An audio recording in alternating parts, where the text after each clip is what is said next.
70 araw at 3 buwan na po suspendido si Senador Juan Ponce Enrile. Pero nililinaw po ng Sandigang Bayan, hindi po parusa yan. Yan po ay tinatawag na preventive suspension, yung kautusan nilang nagsususpindi kay Enrile para hindi raw niya maimpluwensyahan yung paggulong ng kinakaharap niyang kasong plunder o pandarambong nakatutok si Ruth Cabal. Simula ngayong araw, suspendido na bilang senador si Juan Ponce Enrile. Yan ay matapos ipatupad ni Senate President Franklin Drilon ang suspension order na pinalabas ng Sandigan Bayan 3rd Division. Epektibo ang suspensyon sa loob ng 70 araw. I have no recourse but to implement this. The suspension will be effective today. The suspension will be automatically lifted after 90 days. Sa desisyon ng Sandigan Bayan, sinabi nitong hindi raw dapat ituring na parusa kundi preventive suspension ang iniutos nito para hindi maimpluwensyahan ni Enrile ang kaso laban sa kanya.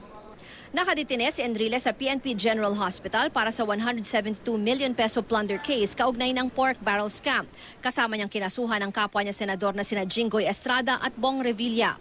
Hindi pa na ipatutupad ng Senado ang suspension order kay Estrada dahil hindi pa raw ito natatanggap ni Drilon. Sa kaso naman ni Revilla, hinihintay pa ang desisyon ng Sandigan Bayan 1st Division sa kanyang apela. Well, hindi sila po pwedeng mag-file ng bill, hindi sila pwedeng pumirma ng mga committee report. When they are suspended, walang sweldo.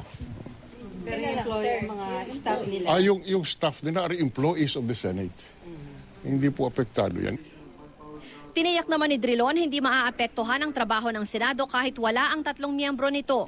Pero ang minorya ramdam daw ang kakulangan sa hanay nila lalo't sa gitna ng mga kontrobersya sa budget. Gusto sana nilang mas makilatis ang panukalang budget ng Malacanang sa 2015. Talagang medyo may kahirapan kasi dalawa sa amin ang wala.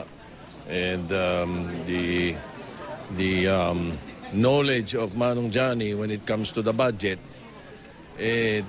kailangan. Nakita nyo naman sa nakalipas na ilang buwan, patuloy pa rin ang trabaho sa Senado. At nakikita nyo naman, patuloy pa rin ang committee reports, ang pagdedebate sa iba't ibang panukalang batas. Ruth Cabal, Nakatutok, 24 Oras.